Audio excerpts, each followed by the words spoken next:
Now I'm going to try to take you through a full turn on of the simulator. Okay, it's a little bit complicated. So down here, if you follow the cursor, you'll see the little icon there for the simulator. So I'm going to click on that, and you'll see the simulator come up, and it comes up there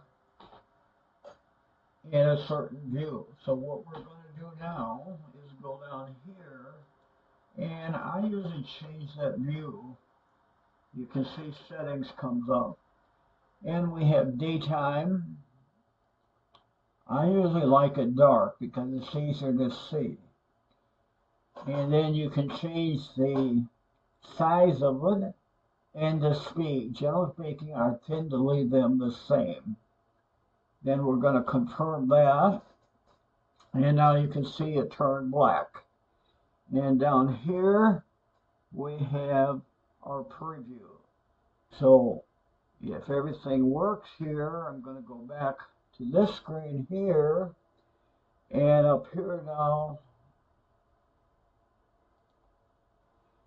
you'll see our little LiteBee over here, and it says run.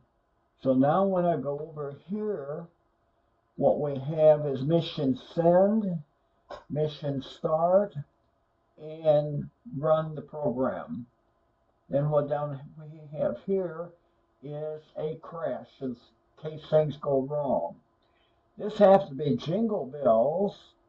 So here I'll show you the sound. We've already recorded Jingle Bells live with our music group and transferred the audio file here. So it's already in there. Now we're going to go back to the code.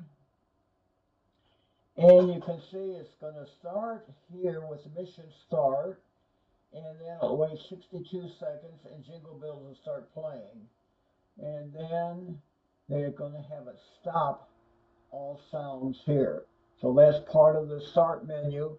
And then the run menu is here. Now, interesting enough, on the simulator, you do not hear the music playing. But when the program runs, you will hit it. So when the drones are flying, you'll hear the Jingle Bells, or you can turn off the sound and have no sound. Now, if you watch this little guy over here, we have two things here, or three, that says say. So that kind of tells you that the program is working and kind of where you're at it. The other thing, as I told you, is watch here the colors. So you can see where in the program or where in that timeline you are at. So in this case now, I'm going to do a send, and you'll see double click over here. Now you see send. Okay. So now hopefully we're going to go down to our program. And you can see our one drone there. So there is a drone. And we're going to do preview.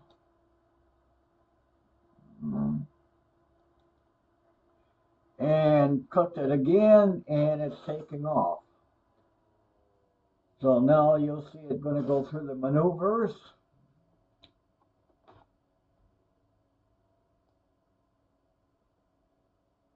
And now you see it going to the numbers.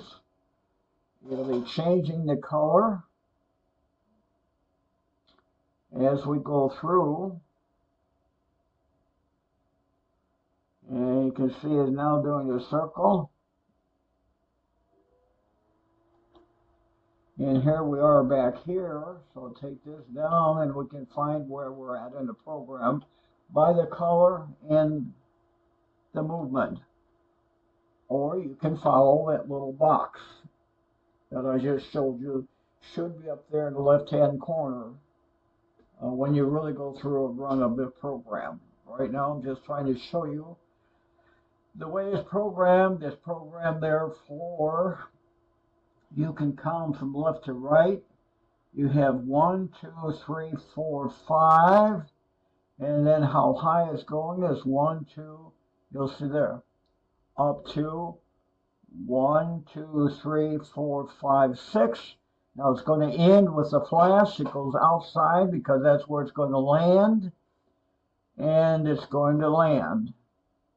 And then everything comes up. So we'll run that through one more time so we can see it here. So I'm going to go to reset here. And you'll see the drone is going to go back to where it came from.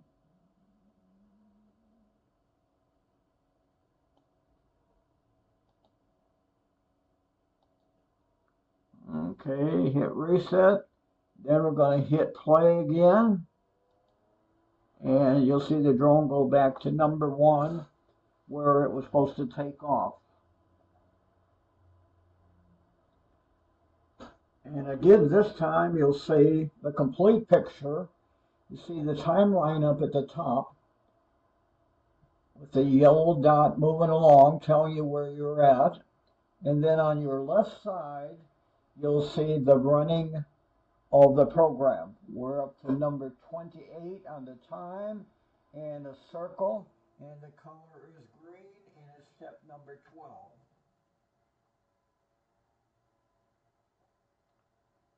You can see this gets fairly complicated the more drones you do. Now we're about halfway through, which is step 50. Okay, we're on movement and a blue color.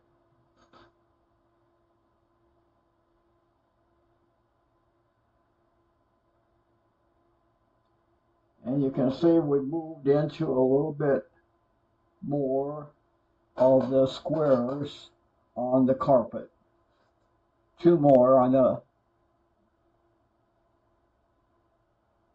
top view. Now we moved outside of that because we're getting ready to land. The red and white are flashing, and it will land. And there we are. That takes you through everything. I forgot to show you one other thing. Well, let's do it one more time so you see everything. So I'm going to say reset it. And there I did a reset. And we're going to do one more play. And this time I'm going to follow a little bit. I guess probably what we'll do is follow the colors. So it's on white. I paused it. So now you can take a look at your program and see where you're at. See if you have problems. We can go back to play. And you can see we're taking off.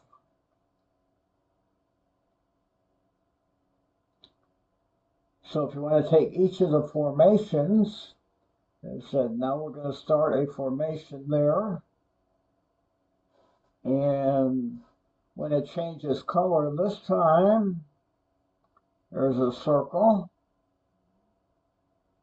And it changed red. So you're still in the circle, but it's going to go on to the next program, or part of the program. So here we are. And I'm going to start put on the color again. And there we are on blue. So now you can see in your program what you told it to do on blue. And we're up to number 43, almost halfway through. We'll start it again.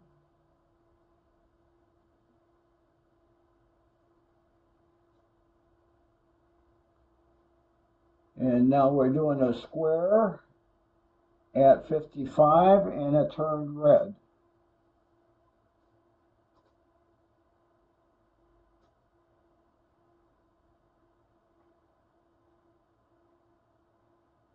And now when it moves outside of that parameter that we set up, we're still doing that movement. Go back to a circle on the white. Now we moved out. You can see we moved out of our pattern, and now we're going to get ready to land. So now you'll see it's going to do a white and a red flash, which tells you you're at the end of the program and landing. So here we go again. Now it's going up and down, the bounce, that's height 100 to 150, back to 100, and end with a lamb. And that ends it, so hopefully this all got recorded okay.